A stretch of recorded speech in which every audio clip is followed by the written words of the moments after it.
الحمدللہ رب العالمین والصلاة والسلام علی نبینا محمد وعلی آلہ واصحابہ اجمعین۔ معزز سامعین، کیا آپ کسی پریشانی میں مبتلا ہیں یا آپ کسی ایسی بیماری میں مبتلا ہیں کہ جسے شفایابی نہیں مل رہی ہے؟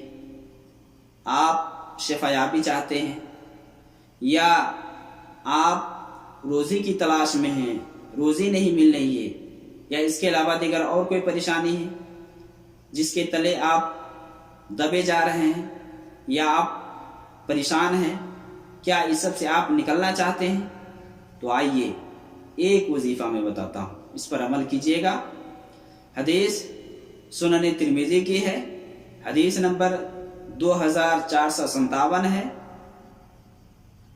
2457 میں آپ یہ حدیث ترمذی کے اندر دیکھ سکتے ہیں، مسند احمد اور مصنف ابن ابی شیبہ وغیرہ کے اندر بھی یہ روایت موجود ہے۔ اس روایت کے اندر ایک راوی ہے عبداللہ بن محمد بن عقیل، جس کے سلسلے میں کچھ محدثین نے کلام کیا ہے، اور اسی راوی کی وجہ سے اس روایت کو ضعیف کہا ہے، جبکہ اور بہت سارے محدثین ہیں جس نے اس روایت کو حسن کہا ہے، اور یہ روایت حسن درجے کی ہے۔ امام ترمذی نے اس حدیث کے اندر خود کہا کہ یہ حدیث حسن ہے، قابل حجت ہے، آپ عمل کر سکتے ہیں۔ اس حدیث کے راوی ابی بن کعب رضی اللہ تعالی عنہ ہیں۔ اس حدیث میں نبی صلی اللہ علیہ وسلم پر کثرت سے درود پڑھنے کی جو فضیلت ہے اس کو بتلایا گیا ہے۔ درود کے جو فضائل ہیں، اگر آپ مزید جاننا چاہتے ہیں تو امام ابن القیم کی کتاب فضل الصلاۃ علی النبی ہے، اس کا آپ مطالعہ کر سکتے ہیں کہ درود سے کیا کیا حاصل ہوتا ہے، نہیں ہوتا ہے، آپ بہت ساری چیزوں کو جان سکتے ہیں۔ اس روایت کے اندر ابی بن کعب رضی اللہ تعالی عنہ سے جو یہ روایت ہے، اس میں وہ روایت کرتے ہیں کہ اللہ کے نبی صلی اللہ علیہ وسلم ایک رات 2/3 گزرنے کے بعد اٹھے۔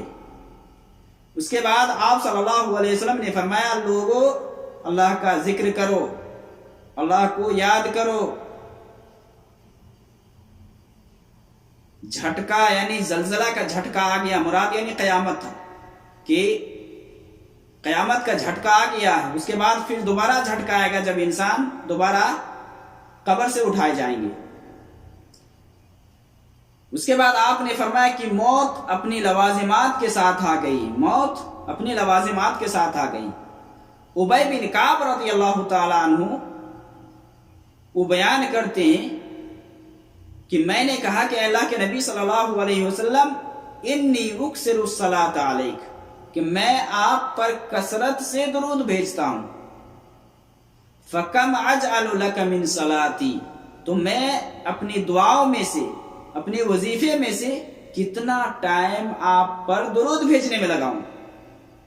تو اللہ کے نبی صلی اللہ علیہ وسلم نے فرمایا، ما شئت، تم جتنا چاہو۔ تو ابی بن کعب نے کہا کہ کیا میں 1/4 آپ پر درود بھیجنے میں لگاؤں؟ 4 حصوں میں سے 1 حصہ آپ پر درود بھیجنے میں لگاؤں؟ تو آپ صلی اللہ علیہ وسلم نے فرمایا، ما شئت، تم جتنا چاہو۔ فَإِن زِدْتَ فَهُوَ خَيْرٌ لَكَ، اگر تم زیادہ کر سکتے ہو تو یہ تمہارے لیے بہتر ہوگا۔ تو ابی بن کعب نے کہا کہ پھر میں اپنا آدھا ٹائم آپ پر درود بھیجنے میں لگاؤں؟ تو آپ صلی اللہ علیہ وسلم نے کہا کہ تم جتنا چاہو، فَإِن زِدْتَ فَهُوَ خَيْرٌ لَكَ، اگر تم اس سے بھی زیادہ کر سکتے ہو تو یہ تمہارے لیے بہتر ہوگا۔ پھر ابی بن کعب نے کہا کہ اللہ کے نبی صلی اللہ علیہ وسلم تب میں 2/3 آپ پر درود بھیجنے میں لگا دوں؟ آپ نے فرمایا، ما شئت، تم جتنا چاہو۔ فَإِن زِدْتَ فَهُوَ خَيْرٌ لَكَ، اگر اس سے بھی زیادہ کر سکتے ہو تو یہ تمہارے لیے بہتر ہوگا۔ پھر ابی بن کعب رضی اللہ تعالی عنہ نے کہا، اجعل لک صلاتی کلھا، کہ کیا میں اپنا پورا ٹائم، جو میرے پاس ٹائم ہے عبادت کے لیے، جو میں مختص کرتا ہوں یا جو خاص کرتا ہوں، اس ٹائم میں پورا ٹائم میں آپ پر صرف درود بھیجنے میں ہی لگا دوں؟ پورا ٹائم اجعل لک صلاتی کلہا، صرف آپ پر درود بھیجنے میں لگا دو۔